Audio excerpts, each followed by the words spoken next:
안녕하십니까, 문틀란TV입니다. 제21대 총선에서 절대 찍고 싶지 않은 정당의 민주당이 41%를 얻어 1위에 올랐습니다. 미디어오늘과 여론조사기관 리서치뷰가 3일 발표한 조사에서 이 같은 결과가 나왔습니다. 미디어오늘과 리서치뷰 모두 친여 성향 매체와 여론조사기관이라 할 수 있습니다.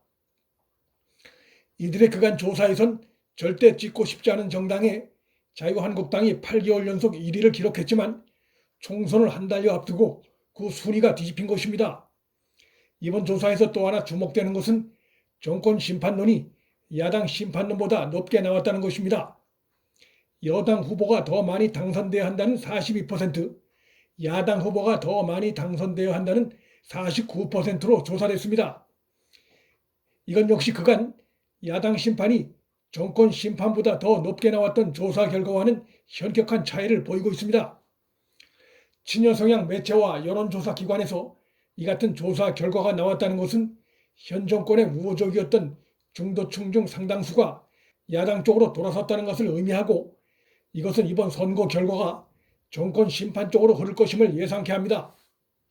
미디어오늘과 리서치비에선 대통령 문재인 직무수행 평가도 조사했는데 잘한다가 44%, 잘못한다가 52%로 부정평가가 오차 범위를 벗어나 높게 나타났습니다. 최근 민주당 친문 핵심들 사이에서 그간의 말을 바꿔 비례정당 창당 움직임을 노고라 하고 있는 것은 바로 이러한 정권의 우호적인 매체와 기관 조사에서조차 현 정부와 집권당에 불리한 조사 결과가 나타나고 있는 데 따른 자구책의 일환으로 보이나, 그 자구책 역시 일주일도 못 가 법률권 내부의 극심한 내용으로 인해 파국을 앞두고 있는 상황입니다.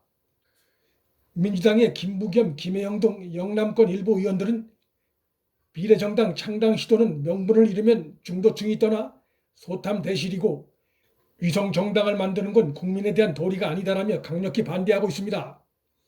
익명을 요구한 한 비문 의원은 언론과 인터뷰에서 선거는 결국 무당층, 중도층의 표를 갖고 오느냐의 싸움인데 이렇게 되면 필패 전략이나 다름없다고 비판했습니다.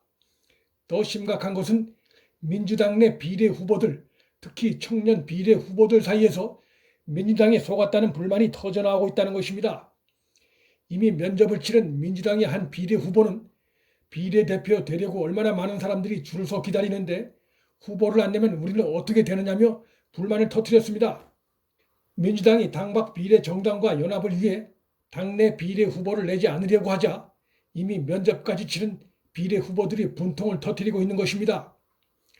결정적인 것은 민주당 밖의 비례정당 창당 추진 모임인 소위 정치개혁연합 핵심 관계자가 언론 인터뷰에서 정의당이 참여하지 않으면 정당 창당은 하지 않을 것이라며 흔들리는 입장을 보인 것입니다. 정의당은 정치개혁연합 측의 참여 제의에 대해 거부 의사를 여러 차례 밝힌 바 있습니다. 따라서 당박 비례정당 창당에 잠시 들떠있던 민주당은 절대 찍고 싶지 않은 정당에 민주당이 1위에 오른 조사 결과가 보여주듯이 개도 구록도 다 놓칠 위기 상황에 놓여 있습니다. 정의당이 비례정당 추진체인 정치개혁연합 참여에 강하게 거부 의사를 보이자 미래통합당의 과반 의석 확보에 벌벌 떨고 있는 민주당 일각에선 정의당이 가져갈 비례의석을 충분히 보장해줘 정의당의 비례정당 합류를 끌어내자는 또 다른 꼼수가 등장했는데, 민주당과 정의당 간의 불신이 깊어질 대로 깊어진 지금 정의당이 이를 수용할지 매우 불확실하지만, 만일 정의당이 입장을 바꿔 민주당 일각의 제안을 덥석 잡는 순간 정의당은 그야말로 입만 열면 못 믿을 말을 쏟아내는 정당으로 유권자들 뇌리에 낙인 찍힐 수밖에 없을 것입니다. 좌파 진영이 자기들이 파놓은 무덤에 빠져들고 있는 상황입니다. 문틀란TV 여기서 마칩니다. 구독과 좋아요, 방송 공유는 방송 제작에 큰 힘이 됩니다. 시청해 주셔서 감사합니다.